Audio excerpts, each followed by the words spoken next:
All right, let's talk about something we all do, but, well, let's be honest, most of us don't do it very well, and that's learning. This isn't just for students either. This is for you if you're trying to learn a new language, pick up a new skill for your job, or finally master a hobby. We're going to dive into the science of what actually works so you can stop wasting your time and start making information stick. So, let's get in. So, let me ask you something. Does this sound familiar? You've spent hours, maybe all night, staring at a textbook. You've got your highlighters out, the pages are a sea of yellow and pink. You feel like you've done the work, you feel like you know this stuff. But then you sit down for the test, you look at the first question, and your mind is just blank. It is one of the most frustrating feelings in the world, but it's not your fault. What's happening is that you've been tricked. You've fallen for what psychologists call the illusion of knowing. It's that warm, comfortable feeling of familiarity you get when you reread something. Your brain mistakes that feeling, recognizing the words on the page, for actually mastering the material. But here's the catch. Just because you recognize something, it doesn't mean you can recall it when it really matters. So let's just dive right in and bust our very first myth, and it's a big one. It's probably the cornerstone of how you've studied your whole life. The idea that just rereading something is the same as relearning it. And the scale of this problem? It is huge. Get this. A major study found that a staggering 84% of college students said that rereading was their #1 study strategy. By comparison, you know how many used self-testing, a way more effective method we're about to talk about? Only 11%. And look, the data on this is it's not even a close call. Across experiment after experiment, when scientists pit rereading against more active study methods, rereading consistently comes in dead last. That feeling of productivity you get when you're just scanning the page, it just doesn't translate into results. I mean, check this out. This chart just lays it all out, plain and simple. In one study, students who just reread a text scored on average a 57% on the test.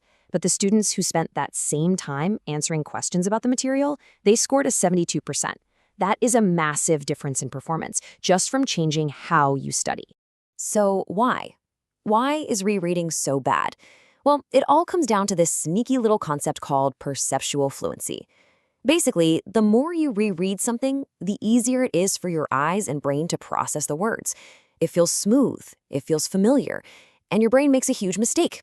It confuses that ease of seeing the information with actually knowing it. You know, the cognitive psychologist Robert Bjork has this perfect analogy for this.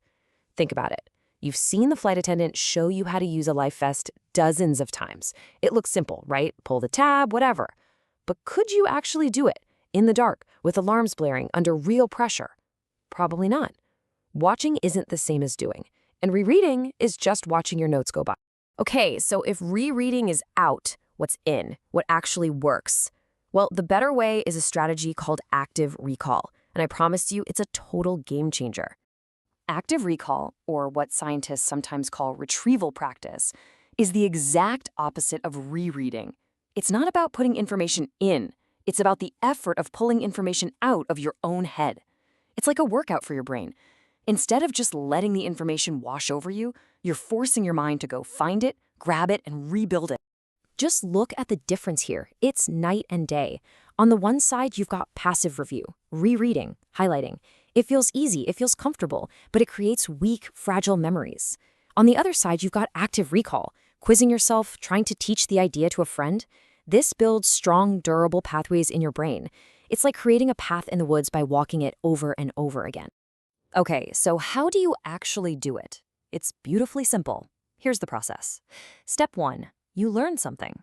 Step 2, you close the book. Seriously, shut it. Put your notes away. Then, step 3, on a blank piece of paper or even just out loud, you explain everything you can remember. Be as detailed as you can. Then, step 4, you open the book back up and check your work. The real magic happens right there, when you see what you got wrong or what you missed. That's what you need to study next. And hey, there are a bunch of different ways you can put this into practice. You could try the Feynman technique, try to explain a concept in simple terms like you're teaching it to a kid. You could use the Cornell method when you take notes, which has a built-in summary section for quizzing. Or, here's a super easy one. Just go through your textbook and turn every single chapter heading into a question. Then, try to answer it from memory.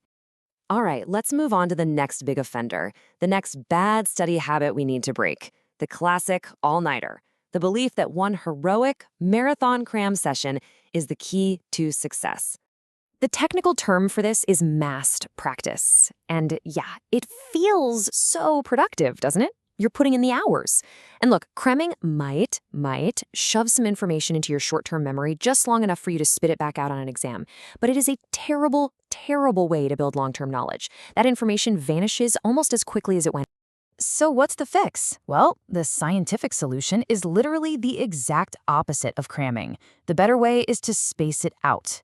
Spaced practice is all about studying in shorter, more focused sessions that are spread out over several days or weeks. Think of it just like building muscle at the gym.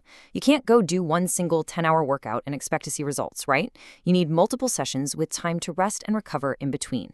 It's the same for your brain. Each time you come back to the material after a little break, you've started to forget it a bit, which forces your brain to work harder to retrieve it. That little bit of extra effort is exactly what makes the memory stronger. And you can just see the difference right here. Instead of that one huge, soul-crushing 4-hour cram session the night before the exam, imagine doing 3 focused 45-minute sessions spread out over the week. You will learn the materials so much better, and you'll do it with way less stress and probably in less total time. And hey, if you want to level this up even more, try a little something called interleaving. This means instead of studying one subject for an hour, then another subject for an hour, you mix them up within one study session. Do a few math problems, then switch to history for 15 minutes, then go back to a different kind of math problem. It feels harder for sure, but it forces your brain to stay on its toes and figure out which strategy to use for which problem, leading to a much deeper understanding. Okay, so let's put this all together. What's the new game plan? What's the new playbook for learning? The big idea that connects everything we've talked about, well, it's a little counterintuitive. It's all about embracing the struggle. And this might be the single most important thing you hear today. If your studying feels easy, you're probably doing it wrong. Real, deep, long-lasting learning requires what scientists call desirable difficulties. That feeling of effort, that strain you feel when you're trying to recall something, that's not a sign you're failing. That's the sign that learning is actually happening. It's like Robert Bjork says, that simple but effortful active retrieval practice, it's just so much more effective than passively looking at your notes. It's the difference between sitting in the stands, watching the game, and actually being on the field playing. So, that next test, that next presentation, that new skill you want to learn, it's coming. And you have a choice. You can slide back into that comfortable illusion of rereading, or you can step up and do the powerful workout of active recall. The choice is yours.